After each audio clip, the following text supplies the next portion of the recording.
Why does discipline oftentimes feel like torture? Why is it so difficult to sit down and focus on the meaningful tasks that you've got to do? For many people, there's this wall between where they're at and what that thing is they said they were going to do. Something that just makes it impossible to get through. You can have this giant to-do list of things you're supposed to be doing and still feel like you're stuck. You can still feel like it's impossible to take that first step and move forward.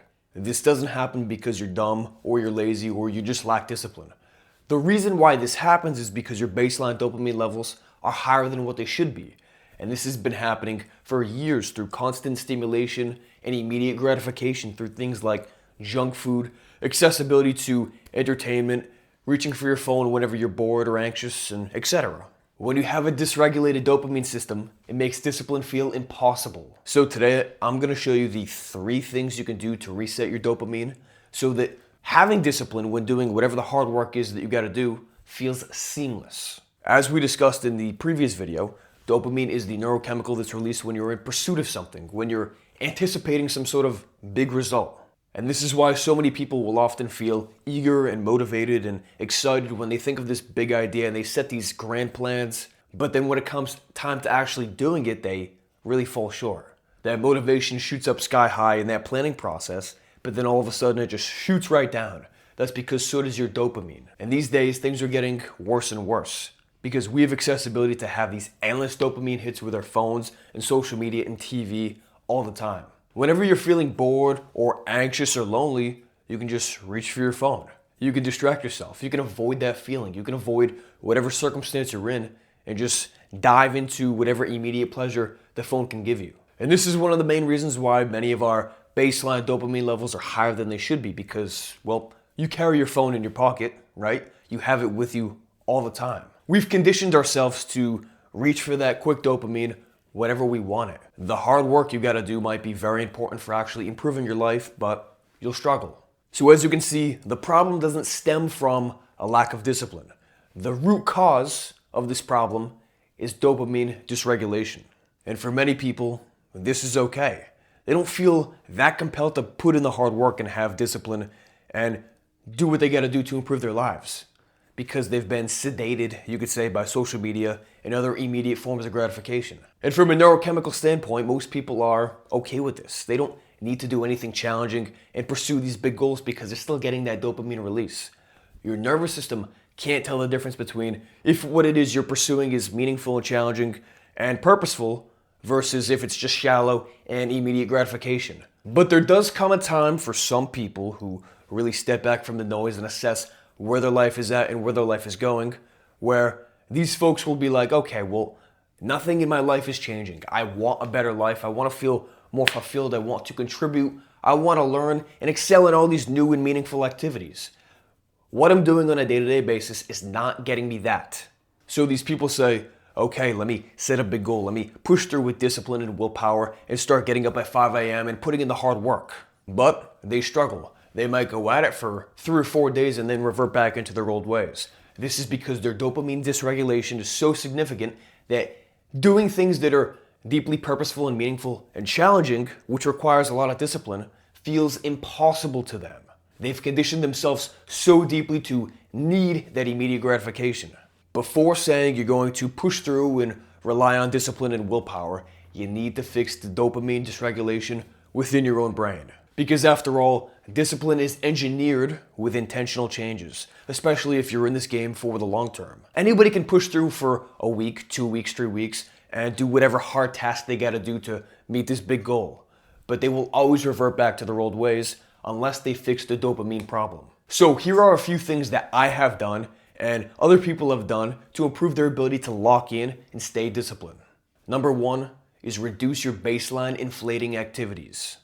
Think of compulsive phone use, think of binge eating, think of drinking alcohol, smoking, all these other things that give you that quick hit of dopamine. It's pretty straightforward. The things that make you feel great in the immediate present moment, but make you feel terrible in the medium to long term, those are what you gotta cut back on. What helped me the most was replacing those activities. So where I used to doom scroll at night for 2 to 3 hours, now I will meditate and read an interesting book. Rather than snacking in the evenings when I start getting hungry, I'll have a much bigger dinner with a lot of protein. If you can do this most of the time, then naturally your dopamine baseline levels will decrease.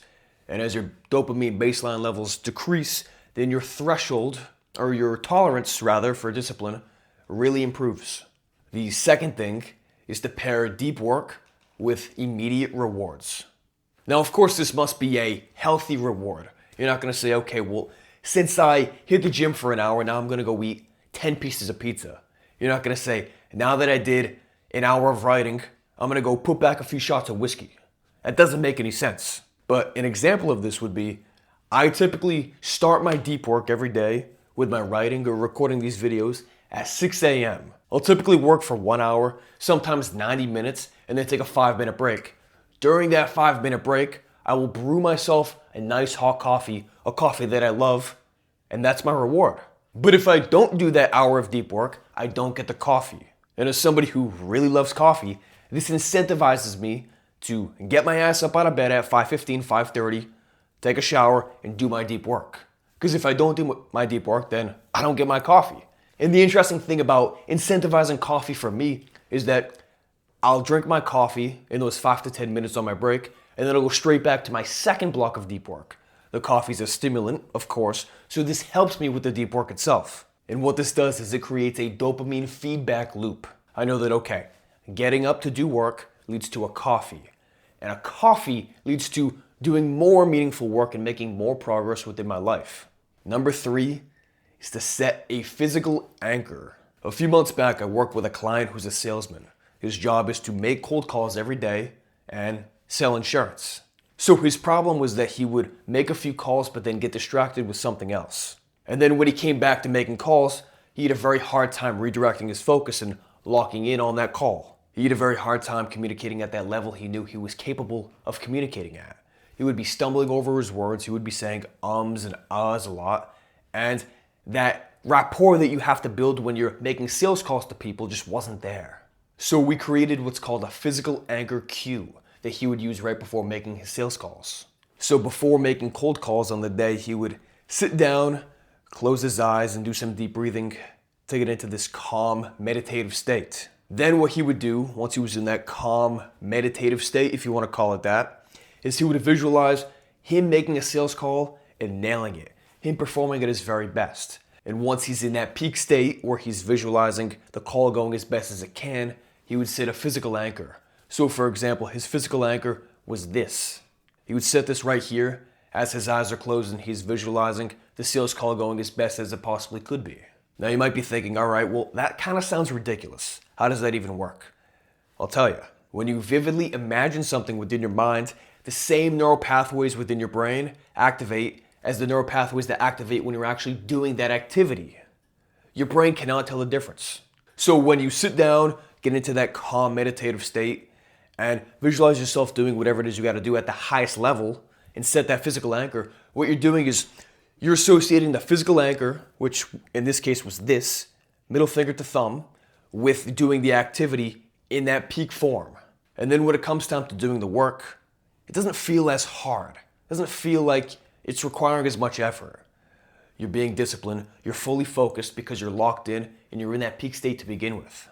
You can set one of these up for yourself, or if you'd like some help with that, you can book a strategy call with me. Look, your discipline problem is not a character flaw. It doesn't mean you're stupid. It doesn't mean you don't have enough ambition to actually achieve that goal. More than likely, it's a dopamine dysregulation issue. And we're living in this chaotic and distracting world that's meant to keep you sedated. So if you can do some of these things, then you'll significantly reduce your baseline dopamine levels. Thank you very much for watching. If you enjoyed this, be sure to like the video, subscribe, and share with a friend who you know is very intelligent, who's goal-oriented, but just struggles to get the work done. Because maybe, just maybe, if they're like 99% of the people all around within this world, then they have a dopamine dysregulation issue. So anyways, I'll see you in the next video. Bye.